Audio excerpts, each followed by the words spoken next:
시청자 여러분 안녕하십니까? 시민의 눈높이에서 질문하고 한국 사회에 화두를 던지며 더 나은 내일을 만들어가는 뉴스프리즘 시작합니다. 이번 주 뉴스프리즘이 주목한 이슈 함께 보시겠습니다.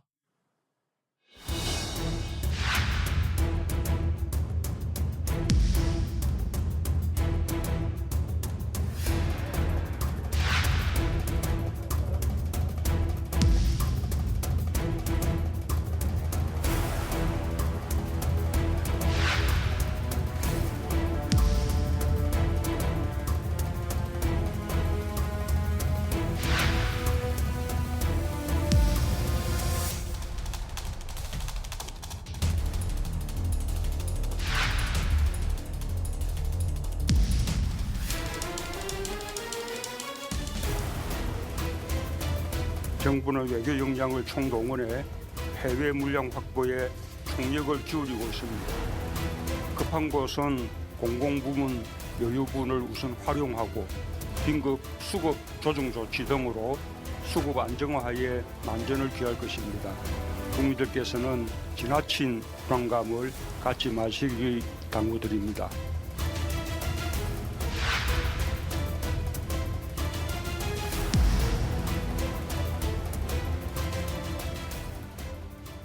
열흘 넘게 이어지고 있는 요소수 공급 대란, 특히 화물차 업계가 직격탄을 맞았습니다. 여기저기서 요소수를 구하느라 아우성인데요. 중국에서 일부 물량을 조만간 반입할 예정이어서 일단 한숨을 돌렸지만 현장의 우려는 계속되고 있습니다. 요소수 품귀 사태의 파장을 최덕재 기자가 직접 알아봤습니다. 경기도 의왕의 한 트레일러 차고지입니다. 한창 일해야 할 시간에 대형 트레일러 수십 대가 서 있습니다. 요소수가 없어 운행을 못하는 차들입니다. 요소수 가격은 최대 기존의 10배, 부르는 게 값인데 더 큰 문제는 돈을 주고도 못 사는 경우가 허다하다는 겁니다. 25톤짜리 컨테이너를 옮기는 차량입니다. 디젤로 움직이는데 요소수가 부족하면 출력이 제대로 나오지 않게 돼 있습니다. 현재 약 40% 정도 차 있는데 부산까지 내려가면 다 떨어지는 양입니다. 이 이후에는 비축분이 없어서 굉장히 난감한 상태입니다.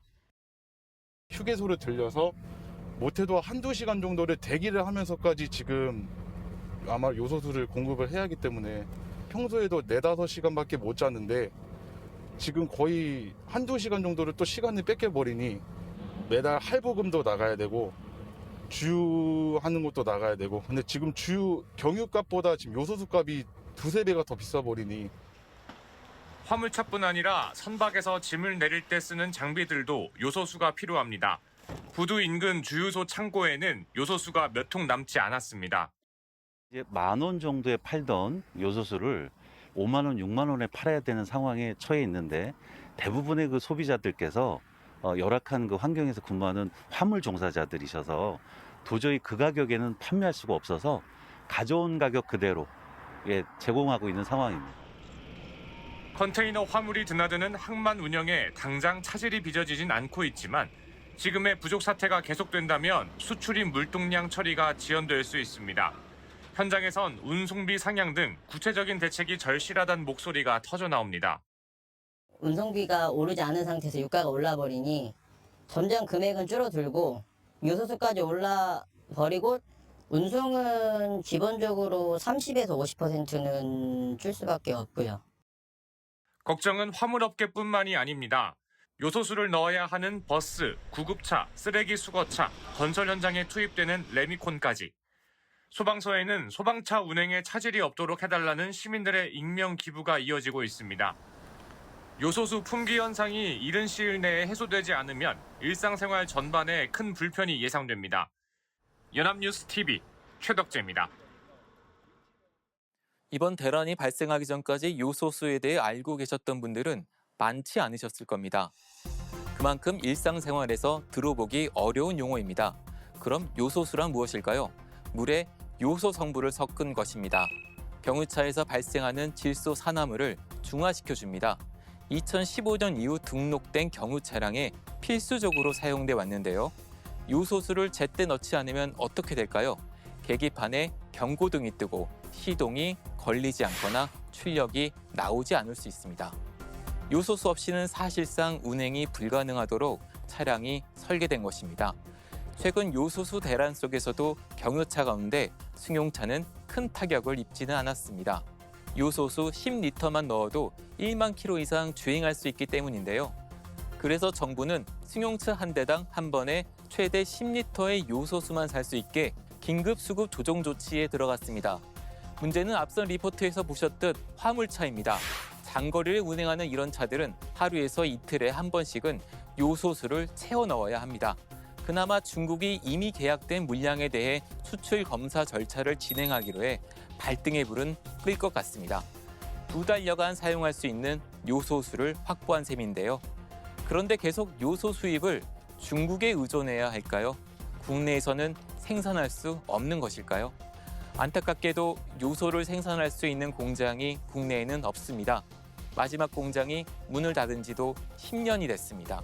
중국에서 수입하는 요소 가격이 더 저렴하다 보니 국내의 생산품을 찾을 필요가 없게 된 것이죠. 국내에서 요소수 생산 체제를 갖추는 것도 검토할 필요가 있지만 경제적이지 못하다는 문제가 있습니다. 중국에 대한 의존도를 줄이는 데다 경제성을 감안한다면 수입선을 다변화할 필요성이 제기되는데요. 정부는 이를 위해서 내년 6월까지 요소 수입 관세를 부과하지 않기로 했습니다. 국제적으로 상품 생산에 있어서 분업이 이루어지는 것은 당연합니다. 상대적으로 상품을 저렴하게 만드는 국가가 해당 상품의 주요 수출국이 될 수밖에 없는 것입니다. 그러나 국가 간의 무역을 둘러싼 갈등이 더욱더 심화하는 데다 여러 변수가 발생하면서 이런 당연한 질서가 위협을 받게 됐습니다. 앞으로 제2의 요소수가 될 품목이 생길 수 있는 셈입니다. 이번 요소수 대란, 그 시작은 중국의 석탄 부족이었죠. 최악의 전력난을 겪은 중국 내 상황이 요소 수출 제한이라는 나비 효과를 일으킨 건데요. 지금 중국 상황은 어떻게 진정되고 있는지 베이징의 임광빈 특파원이 현지에서 전합니다. 지난 9월 말 야오닝성 선양시에서 갑작스런 정전 사태가 발생합니다. 도심은 칠흑 같은 어둠에 휩싸였고 신호등까지 작동을 멈추면서 도로는 아수라장이 됐습니다. 突然间就给停了，下午4点多吧，好像是吧，停到半夜11点半。一般的饭店、旅店啥的那头不行啊，尤其这边工人他那个还多，连吃饭地方都没有。 10년 만에 최악이라는 중국의 전력난은 지난 9월 중순부터 본격화됐습니다. 동북 삼성에서 시작된 전력 제한 조치는 한때 중국 31개 지방정부 가운데 20곳까지 늘었습니다. 이달 초 베이징시 당국은 공무원들을 대상으로 가까운 층을 갈 때는 엘리베이터를 타는 대신 걸어 다니라는 지침까지 내렸습니다. 중국 정부는 호주와의 외교적 갈등으로 호주산 석탄 수입을 금지했고 이는 곧 석탄 부족의 주요 원인 중 하나로 꼽혔습니다. 전력난 속에 중국 진출 외국 기업들까지 고스란히 피해를 봤습니다. 때일은 한파까지 겹치면서 민심이 동요할 것을 우려한 중국 당국은 석탄 생산량을 끌어올리라고 독려했습니다. 10月份30万吨分解到每一天，就意味着需要增加一列，达到每天装6到7列火车，输送5万吨以上的电。 지난주 하루 석탄 생산량은 12,000톤에 육박하면서 연간 최대 생산량을 기록했습니다. 바닥을 드러냈던 발전용 석탄 재고량은 이달 초 21분까지 늘었다고 중국 당국은 밝혔습니다. 해외 전기 수입도 늘렸는데 접경 국가인 러시아와 미얀마는 물론 북한에서조차 전기를 끌어왔습니다. 그리고 지난 7일 중국 당국은 전력난 해소를 선언했습니다. 중국의 석탄 대란은 나비 효과를 가져왔고 그 영향이 우리나라에도 미쳤습니다. 석탄이 부족해진 중국 정부가 자국 내 요소 수요 우선 충족을 위해 수출 제한 조치에 나서면서 국내 품귀 현상을 가져온 겁니다. 요소 수입에서 중국이 차지하는 비중이 높은 만큼 석탄 부족 현상이 완전히 해소되지 않으면 수급 불안은 이어질 전망입니다. 이와 함께 석탄 가격 상승과 전력난으로 용광로의 가동이 차질을 빚은 탓에 중국의 마그네슘 생산량이 평시에 약 50%에 그치면서 각국 자동차 업계도 긴장하고 있습니다. 코로나19 이후 중국의 경제 상황, 글로벌 공급망 회복 등을 감안하면 석탄과 전력 공급이 충분할지 의문인 상황.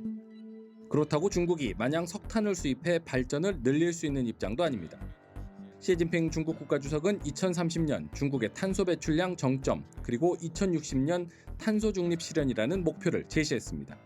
世界上最大的发展中国家，中国将完成全球最高碳排放强度降幅，用全球历史上最短的时间实现从碳达峰到碳中和。 석탄 증산을 비롯한 중국 당국의 강력한 대응 조치로 전력난 위기는 일단 고비를 넘긴 모습입니다. 하지만 언제 다시 재현될지 모르는 불안감은 여전히 남아 있습니다. 베이징에서 연합뉴스TV 임광빈입니다. 중국 현지에 진출한 한국 기업 상황은 괜찮은 것일까요? 제2, 제3의 요소수 사태를 막으려면 중국에 의존하고 있는 원자재 상황을 재점검해야 한다는 목소리가 높은데요. 이 내용은 김지수 기자가 짚어봅니다. 중국의 전력난에 따른 중국 현지 국내 기업들의 피해는 다행히 그리 크지 않았습니다. 중국 광둥성, 장수성 등의 산업용 전력 공급이 제한됐는데 그 지역에 위치한 LG화학 양극재 공장, 삼성 디스플레이 유기 발광 다이오드 공장 등은 가동 중단 사태는 피했고 현대차는 현지 판매 감소에 따른 일부 중단 외에 영향은 제한적인 상황입니다. 중국 정부는 발전용 석탄 확보로 전력 부족 현상이 뚜렷하게 개선됐다고 밝혔습니다. 하지만 지난 9월 하루 생산량이 약 3,000톤으로 알려진 포스코 장수성 스테인리스 공장 중단 등을 고려해보면 내년 봄까지 긴장 국면은 이어질 것으로 보입니다. 문제는 전력난 해소와 상관없이 중국의 석탄 부족이 요소 등 석탄을 원료로 하는 화학 제품에까지 영향을 미쳐 화물차 운행 중단 등 국내 물류와 산업계가 타격을 받고 있다는 점입니다. 한국은 인도에 이어 2위의 중국 요소 수입국입니다. 중국의 수출 규제에 따른 요소수 품귀에 우리 정부도 대체 수입처를 찾고 있지만 중국 의존도가 워낙 커 상황이 여의치 않습니다. 중국산 요소 수입이 중단되면서 국내 최대 요소수 제조업체인 롯데정밀화학의 생산 라인 일부도 가동을 멈췄습니다. 현재 운행되는 디젤 화물차 330만 대 중 60%인 200만 대가량이 질소 산화물 저감 장치를 장착하고 있습니다. 긴급 수혈받은 요소수 물량마저 바닥나 이들 차량이 멈춰선다면 물류 대란이 불가피하며 이는 산업계는 물론 경제 전반에 악영향을 미칠 것이란 관측입니다. 여기에 중국 정부가 각종 원료 생산 관리에 들어가면서 주요 산업에 쓰이는 광물 자원 가격 급등도 문제입니다. 스마트폰, PC, 배터리 소재로 쓰이는 마그네슘은 올해 8월 톤당 3,000달러대였으나 중국 정부가 감산 또는 생산 중지를 명령하면서 지난달 8,000달러대까지 치솟기도 했습니다. 반도체 원판과 태양광 패널을 만드는 기초 원료인 규소 역시 톤당 가격이 지난 8월 대비 지난달 264% 상승한 바 있습니다. 더 그것이 가속화되고 급등하는 그런 현상이 발생하고 있는데요. 마그네슘, 규소 같은 것을 사용하고 있는 제조업들의 경우에 그런 것들의 공급을 미리미리 사전에 체크하고 그런 공급망들을 확보해야 될 부분이 있다. 중소기업 상황은 더 녹록지 않습니다. 원자재 가격 상승에도 더 취약해 절반 가까이는 납품 대금의 비용 상승분을 전혀 반영하지 못한 것으로 조사됐습니다. 이 규모가 작은 영세 중소기업들 같은 경우에는 대부분이 그래서 한 군데인 경우가 많이 있거든요. 근데 중국이 직접적으로 이제 수출 규제를 해버리면 생산을 하지 못하는 문제가 생길 수가 있죠. 문제는 앞으로도 제2, 제3의 원자재 품귀 사태가 발생할 수 있다는 점입니다. 한국무역협회에 따르면 올해 1월부터 9월 한국이 수입한 품목 12,500여 개 중 31%가 특정 국가에 대한 의존도가 80% 이상입니다. 중국발 에너지난이 우리 기업에 끼치는 영향이 상당할 수밖에 없는 상황입니다. 공급망 다변화 등 기업의 위기 대응 능력이 다시 한번 중요해진 시점입니다. 연합뉴스TV 김지수입니다. 요소수 공급 대란, 한편의 재난 영화처럼 비현실적으로 느껴집니다. 이름조차 생소한 이 요소수가 세상을 멈춰 세울 수도 있다는 두려움을 줬기 때문입니다. 한편 이번 사태를 겪으며 우리는 전국 곳곳에서 따뜻한 장면도 목격했습니다.